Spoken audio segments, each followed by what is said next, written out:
It does give the impression that his rosette is spouting milk. He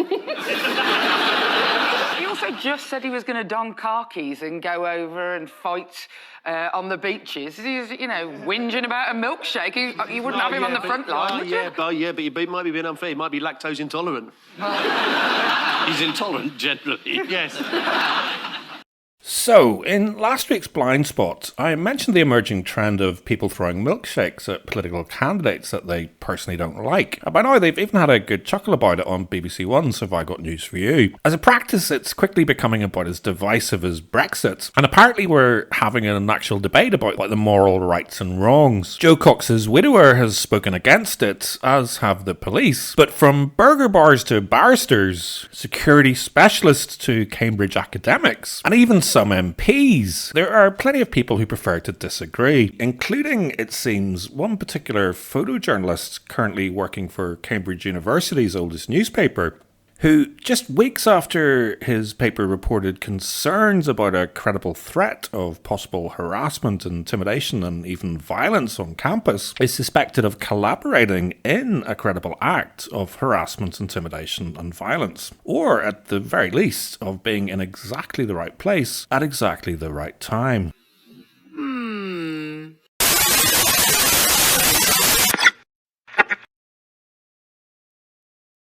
On the 24th of May 2019, Mike Buchanan, leader of J4MB, the Justice for Men and Boys and the Women Who Love Them party, became the latest target of a so-called milkshaking attack. The immediate aftermath of the attack is well worth documenting, as are related incidents which together highlight credible concerns about the ability of educational establishments like Cambridge to maintain safe and thriving learning environments for all that can be consistent with their combined core values of freedom of thought and expression and freedom from discrimination. And to do that most effectively, we need to rewind by a couple of weeks and consider how this milkshake got so well stirred. On Thursday, the 2nd of May 2019, The Guardian reported that Cambridge University had been criticised for hosting the anti-feminist group J4MB, continuing a letter written by more than 300 of the university staff, students and alumni called for an event featuring J4MB to be cancelled. But the university said it would not stop the event, in line with its commitment to free speech. Hundreds of staff and students said it is not about free speech, but that the event goes against the institution's values and mission. They argued staff have previously engaged in harassment of university members, claims that J4MB deny. The group of staff and students have called for the event to be cancelled or at least moved to a non-departmental university venue. It claims that J4MB have previously engaged in harassment of university members, and there is a credible threat that members of the university will be subjected to further harassment, intimidation or even violence as a consequence of this event going ahead. In response, their party leader Mike Buchanan said, "No one has come forward with any evidence of harassment. We have challenged feminists, but we don't go for harassing anyone. The idea that students and academics or anyone else is at risk of physical danger is insane. It's just a tactic to deny us freedom of speech at the university." 3 days later, the Cambridge student newspaper Varsity published an opinion piece from their arts and lifestyle correspondent Connie Polite, arguing that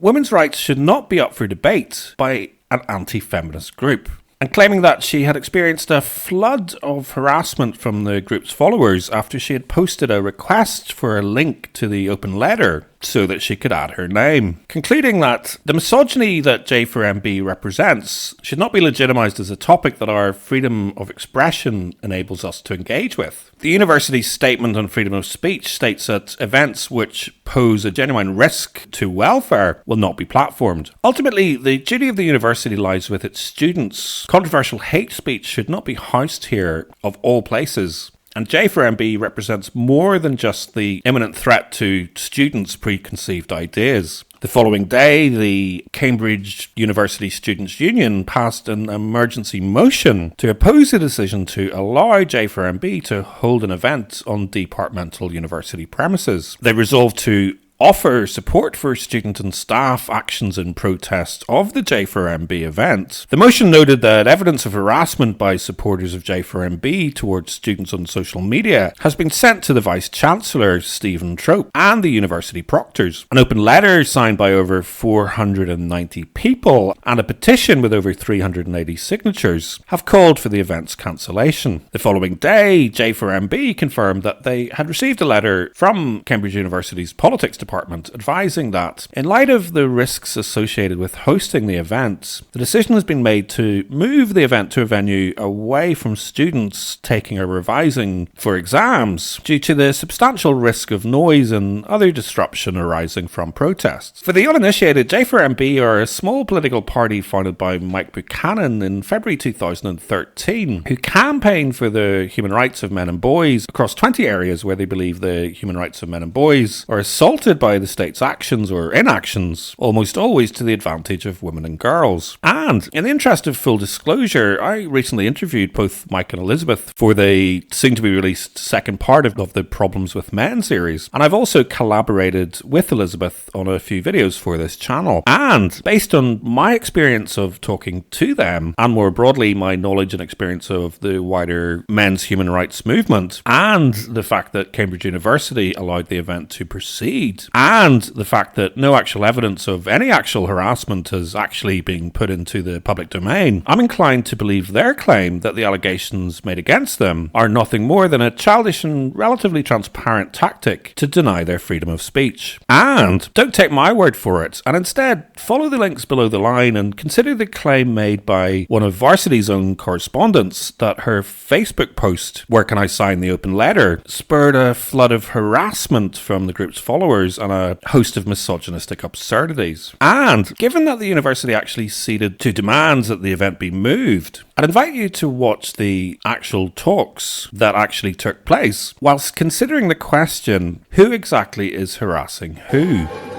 Universities should be arenas wherein students build resilience, tolerance and dignity, but increasingly activists are subverting these spaces to feed anxiety, black and white thinking and hysteria within their communities. And this is harmful to the search for truth that they should be engaged in, and also harmful to the individuals they claim to want to protect, including themselves.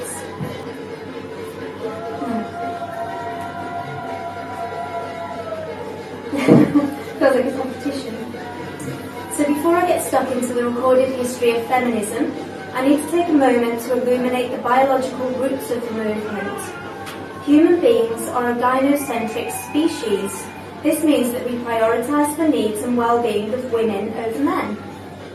This is an evolved instinct that came about as the result of women being the limiting factor in reproduction, i.e., women have a much lower ceiling on how many offspring they can physically produce, and in small communities that are subsisting, this makes them highly important because they potentially hold the key to whether or not the collective will survive at all. Yeah, so if you're wondering what that god-awful clatter is going on in the background, that'll be the mob of feminists who turned up to continue their intimidation tactics by blocking access to the front entrance and adjourning fire escape. Here's a clip from Honey Badger Radio where they discuss that particular escalation.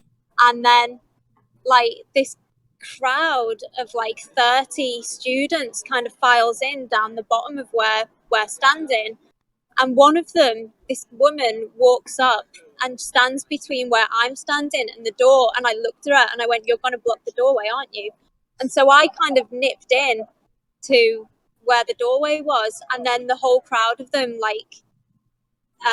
files in front of the doorway, links arms, and starts singing all these songs. They were singing "There's More Than Us Than You." How did that one go? That was quite tuneful, that one. There are many, many more of us than you. There are many, many more. Many, many more. Many, many more of us than you. Well, I guess that's better than, the usual stuff. At least they're trying something new. Still, was it intimidating? I think the intention was to intimidate you. I mean, when you say there's more of us, there's more of us than you, it's almost like saying if we decided to remove you with violence, you can't stop us. It's like we have the numbers, yeah, right? I mean, I was standing in front of the door and the security wouldn't let me in. So I was trapped between the door and like the protesters. They were like right in my face, all shouting. Yeah. And, you know, I was kind of just smiling at them and blowing kisses and stuff. Because it's quite funny if you just stare at someone and smile, even if they hate you, they can't help but smile back. So Yeah. I was getting smiles back of them. But honestly, like my heart was racing. So I you did the Covington Catholic schoolboy tactic of smirking in the face of. Yes. She totally did. And here's the thing. Anybody who has actually been around Elizabeth Hobson, you know, because I know that the camera lies. It lies all the time, right? But anybody who has actually met her in person knows she's like tiny. Yeah. She is the tiniest woman, bar two, that I have ever met.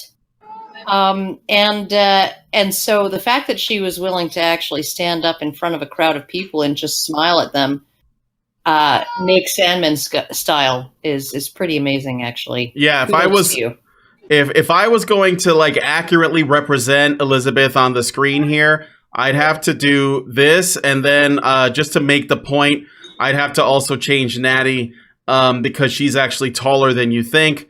So this would probably be more accurate representation, but it does throw things off a bit. Would, yeah. All right. Which brings me back to the sticky subject of promoting political discourse via non-vegan milkshake. And for the benefit of any slow learners lurking at the back of the classroom, let's just remind ourselves of the top 5 reasons why it's just not cool.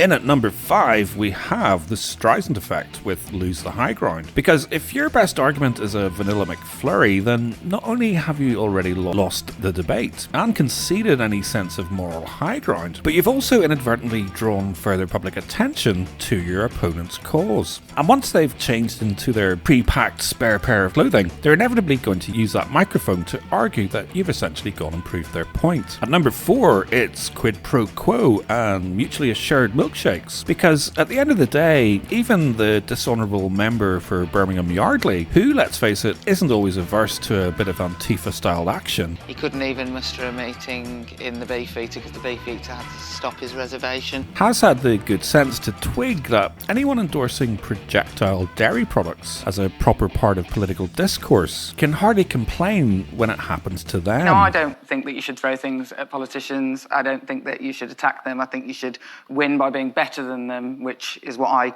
am currently doing to Carl Benjamin.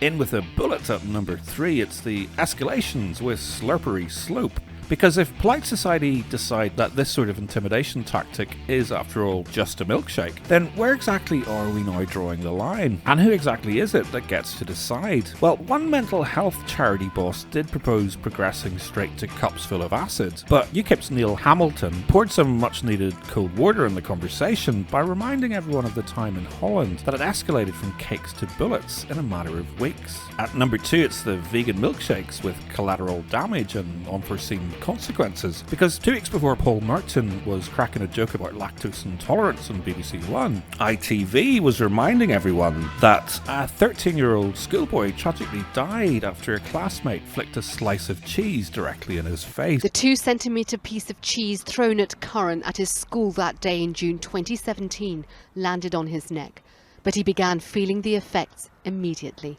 Today, the coroner said the school did not effectively educate pupils on the dangers of allergies. And besides, even if your splash zone doesn't contain anyone with a severe allergy to dairy product, it can still turn out to be a pretty traumatic experience, especially if you're only 11 months old. Well, I got a couple of drops on my jacket and I was the other end of the table. I was actually holding Miles at the time. And there was quite a kind of furore when it all kicked off, and he got quite upset. Actually, I could feel his little heart just pounding. Yeah. And this is the thing. What happened was that Elizabeth was holding Miles at one end of the table, and I walked over to the other end to say hello to people. And then that's when these two people turned up to throw the milkshake. So, clearly Cambridge feminists are totally cool with causing common assault and criminal damage in the presence of a baby. And they're smart enough not to hang around lest there be any personal consequences for themselves. But, while they may very well be privileged enough to be attending the cream of all colleges, clearly no one taught them that poking a honey badger is a really bad idea. And so, at number 1, easily outpacing the competition over a coupled Cambridge country mile, it's Natty with You Really Should Have Burnt That Bra. Take it away, Natty. I was there and they sort of threw the milkshake over me and then sort of pushed me as they ran away. Well, the girl, not the guy. The guy had gone around the other side of the table. And I didn't really understand what was going on for a second. Because it kind of was, literally she went over my head. So I had to turn around and I was like, what? And then I saw Tom running and I was like, what's Tom doing? So I followed Tom, and then I could see him chasing them. And then he took a massive stack and curbed it on the ground. And in that instant moment, I just thought, how dare they cause Tom to fall over and hurt himself? Because it was quite a hard fall. And I just thought, can I take her? Can I do it? I think I can. So I just sped up, and both of them already had a kind of a bit of a lead on me, but I thought I could do it, so I ran for it. The adrenaline was pumping, and I was chasing the both of them for a bit, but the Che Guevara guy realised that I was catching up, so he ran off somewhere else. I continued following the woman. Eventually, after I don't know how long we were running for, but it was a while. Eventually, she kind of ran into like a kind of alcove bit of a building. I realised that she didn't have a lot of power, so I had her by one arm, one hand, and I got my phone out on the other. Talk to me. Talk to me. She won't let me go. You just threw milkshake on my friend. Did you throw milkshake on my friend? She won't let me go. What's your name? She won't let me go. Did you throw milkshake on my friend? Did you throw milkshake on my friend? Thank you, sir. Did you throw milkshake on my friend? Break it up. I know you're stronger than me, mate. She just assaulted us. I'm going to call the police. I'm going to call the police. Call the police for me, please. Call the police for me. Call the police. Stay here. Stay here. Please let go of me. Stay here. You call. And so this random guy is sort of walking past, and he's like, "Oh, what's going on?" The woman's going, "She assaulted me. She's assaulted me." And the guy's like, "Did you assault her?" And I was like, "No, I'm trying to apprehend her." And then he's like trying to get in the way. And he's like, "Well, you need to let go of her." And I was like, "No, I'm not going to let go of her because I'm going to call the police and she's going to stay here until the police comes." And then more people turn up. So another guy, Jordan, turns up, who's with us. And another guy turns up who is with us, one of our supporters, one of Mike's supporters. And so they start saying to the guy, "Don't let her go." And then university staff turn up, security. And I'm saying to the guy, I had her by the bra strap. So I was like holding onto her clothes by the bra strap. And he was going, "You need to let go of her." And I said, "I'm not letting go of her until you tell me that you're going to keep her here until the police come, because I've apprehended her." So the guy agreed that he would keep her there, and so he was standing in between us. And Jordan phoned the police. I've got everything on video. This person came and assaulted us, and I chased her to catch her so the police could get her. You are going to be arrested for assault. Good. Thanks for your commentary. Good. Thanks for your commentary. Good. Look at your face. Thanks. Look at your face. I've got it all on video. Congrats, miss. Okay. Do you feel happy now? Sorry. Do you feel happy? Could you just make sure she doesn't attack her? Do you feel happy? They're not attacking. They're not attacking. She's friendly. These fucking stuck-up students in Cambridge don't know nothing about real life. You don't know nothing, and I'll be standing here until the police comes. You're not going anywhere. Right, your hand can stay there. I'm not moving until the police comes. I'm not moving. Don't worry. I'm not moving. She's not going anywhere. Okay. Talk to me then. I am standing here, and I will shut up. No, Nikki, I'm not. Natty, cops are on their way. Natty, cops are on their way. Just take another picture of the person's face. So the suspected vegan fan of full-fat milkshakes did eventually manage to make a run for it with the help of a male friend and successfully secured sanctuary behind the gates of Pembroke College. However, the security guard at the gate did confirm that he knew her identity, and all of those details have been passed to the police. So, to recap, over 500 Cambridge academics, students and alumni objected to a 2-hour talk about equality and human rights involving criticisms of the feminist political perspective. They signed an open letter to the Vice-Chancellor and university proctors, noting overwhelming opposition to the talk from the university's Department of Politics, and alleging that the speakers had engaged in harassment of members of the university. They demanded that the event be cancelled on the basis that there was a credible threat of harassment, intimidation, and even violence as a consequence of the event going ahead. Or, at the very least, move it to a non-departmental venue so that staff and students would have a free choice about whether to be present on the day of the event. The university then ceded to this lesser demand. However, despite this, the speakers and talk attendees were still subjected to harassment, intimidation, and even violence as a consequence of the event going ahead. And if you think that throwing milkshakes or harassing minors doesn't count as violence, we still have to consider the allegation of physical assault of an audience member after the end of the show. On our way out from the venue, we got escorted out the back to avoid the protesters, and we bumped into a father and son. So the son was like 16, and they'd been at the talks, and on their way out, they'd bumped into the protesters. And some guy had been like right up in his son's face screaming abuse at him. Oh, that's right. And so the dad says, you're harassing a minor. At which point 3 of the protesters grabbed him and all the others started laying into him, and he was kicked and he was, yelled at and hit. Holy shit. So he's, they called the police and they've made statements to the police, and he's going to give us a statement to put on the J4MB website to tell everybody exactly what happened. Yeah. But, I feel really, really bad about that, because I've got sons and I would be so fucking livid if anyone behaved like that towards my son. Absolutely, absolutely. It's outrageous. And, the ridiculous thing is they had no way of, knowing that those people found anything of interest or use or, thought that our talks were valid in any way. They could have just been there out of pure curiosity, but they still felt entitled just because these people had heard what we had to say to assault them. By the way, I'll leave links below so that you can hear the rest of Natty's extraordinary tale, which is well worth hearing and involves the curious tale of Sheikh Guevara and the philosophy lecturer who preferred not to share his name. And Seriously, mate, are you an accomplice to an assault? You just so happened to be there when she threw milkshake at us and pushed us and ran away. this guy, who just happens to be a cameraman for Varsity, and who just so happened to be on hand, camera ready, to catch that blink and you'd miss it magical mid-flight milkshake moment, which I guess is just one of a number of things about this particular tale that kind of make you want to go,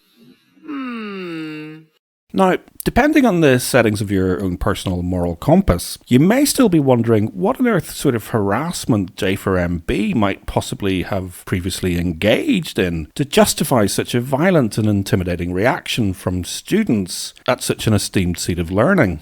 Well, I suppose they do unashamedly self-identify as anti-feminist, a term that someone not paying proper attention might confuse or possibly even conveniently conflate with the concept that they are anti-woman. That possibly is one editorial mistake that Varsity made when they published an opinion piece proposing that women's rights would be up for debate if the group were allowed on campus. However, you would like to think that anyone hanging around Cambridge University's politics department would be capable of distinguishing between a political ideology and 51% of the entire human race. Besides, the talk was clearly billed as being focused on men's rights, and the petite and well-mannered young lady who spoke at it has personally assured me that she doesn't hate women and does believe in equal rights. And if you take the time to read the actual letter calling for her voice to be silenced, you'll notice that the actual claim that J4MB have engaged in actual harassment of actual members of the actual university doesn't actually come with any actual citations. By the way, this is the letter supposedly signed by 500 of the sharpest minds this country currently has to offer, who want to silence anti-feminists because to do otherwise would apparently be to threaten the University of Cambridge's stated mission to contribute to society through the pursuit of education, learning and research at the highest international levels of excellence, and go against the combined core value of freedom of thought and expression and freedom from discrimination. Well, in the spirit of education, learning and research at the highest levels of excellence,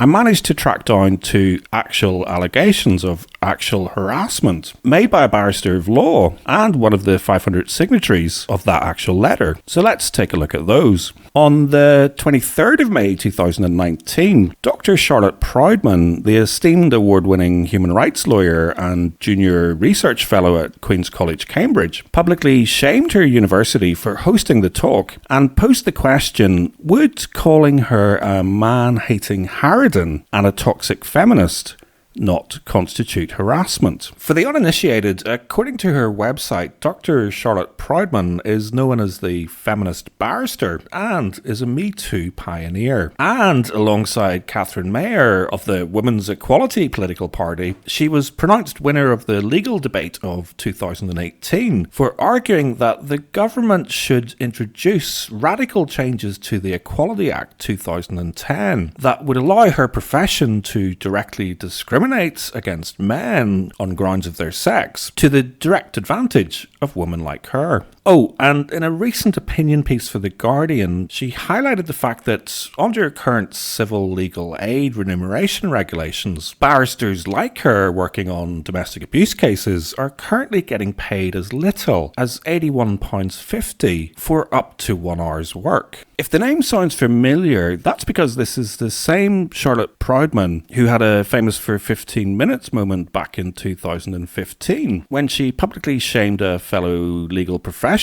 after he sent her a private message complimenting her on her look. Did you go ahead and report him to the professional body? Because some would say that was disproportionate for what he'd done. At this stage, I have made a complaint to the law firm and I am waiting for a response. But what do you want them to do, realistically? They're not going to sack him for that, are they? As I've said to you, I am seeking a public apology. I have never said that I'm seeking for this man to be sacked. But was she right to out him, or has a simple compliment been blown out of proportion? I'm joined by Mike Buchanan, live from Bedford. He's leader of the political party Justice for Men and Boys. Puts all of us men, I guess, in a slightly tricky position, wondering what we can and can't say or write about women in our communities. Well, there's just never going to be an end of this shaming of men. Charlotte Proudman clearly suffers from an all too common mental health condition, whiny feminist disorder, which is why today we've presented her with this month's Whiny Feminist of the Month award.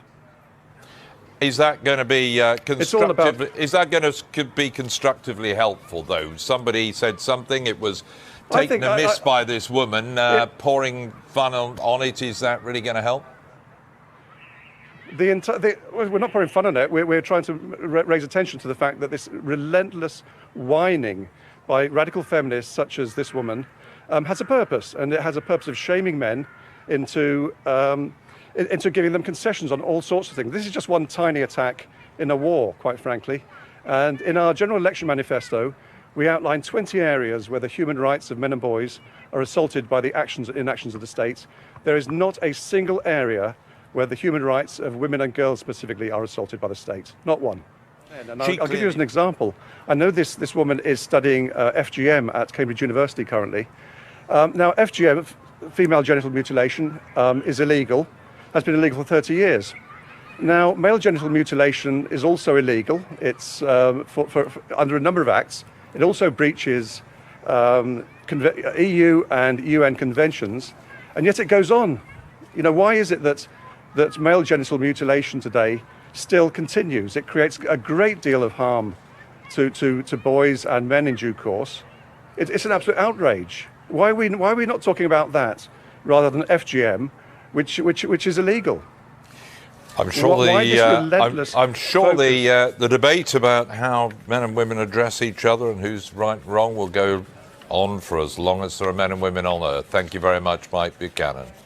So, as well as dismissing her complaint about a compliment as a manifestation of whiny feminist disorder live on Sky TV, Mike Buchanan also awarded Dr. Proudman the award of Toxic Feminist of the Month, and earlier this year also did indeed describe her as a man-hating harridan, following her contribution to a BBC article about access to children by abusive parents, where the abusive parent examples were presented exclusively as men. Now, it is absolutely easy to argue that such cynical rhetoric isn't especially constructive or helpful, a subject, by the way, that I explore in an up-and-coming interview with Mike. But regardless, the specifics of Dr. Proudman's question is it harassment? Well, Cambridge University specifically defines harassment as single or repeated incidents involving unwanted or unwarranted conduct towards another person, which it is reasonable to think would have the effect of A, violating that other's dignity, or creating an intimidating, hostile, degrading, humiliating, or offensive environment for that person. Harassment may be verbal, psychological, or physical, in person or via a virtual platform. Examples of behaviour which may amount to harassment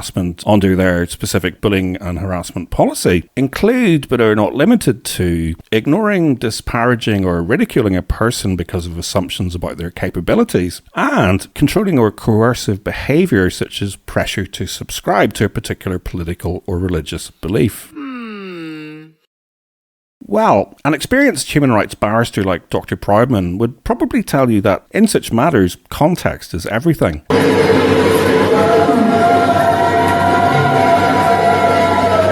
And that reasonable offence depends largely on the very personal and particular perceptions and feelings of the people involved. So, in short, the answer to her question exists somewhere along a very long subjective spectrum between yes and no. But, in a more technical and legal sense, the answer is no. Certainly by the standards set by Cambridge academics and their natural justice clause, which insists that no decision is taken until the complaint has actually been investigated and the actual person against whom the actual complaint has been made has had the opportunity to respond. And there is a general 3-month time limit for pursuing complaints. And to the best of my knowledge, Dr. Proudman hasn't made an actual complaint. But, just for the sake of argument, if J4MB's rhetoric was deemed to be harassment and used to justify excluding them from the Cambridge campus, you could be forgiven for arguing that it would be setting an extremely low bar, and a principle which, if applied equally and without prejudice, could have significant implications for quite a few people involved in provoking and generating an extremely hostile and intimidating environment for those participating and attending the J4MB event. Implications for the sort of people who throw milkshakes at college speakers on the grounds of their sex and political opinion, and presumably people like Dr. Proudman, who publicly supported and stood in solidarity with their actions. And I suppose there could even be implications for those 500 staff, students and alumni who could arguably be perceived as threatening actual violence if they didn't get their way, and possibly certainly controlling or coercive behaviour, such as pressure to subscribe to a particular political or religious belief. So the question I would put to Dr. Proudman would be that from her perspective as an experienced human rights barrister, and in a strictly technical and legal sense, and bearing in mind the fact that under the Equality Act 2010, educational establishments are vicariously liable for the discriminatory or harassing action of their staff and students unless they have taken all reasonable steps to prevent them, does she think that Cambridge University might reasonably consider that any of those actual actions actually constitute actual harassment? Because, in my humble subjective opinion, I suspect they wouldn't dare.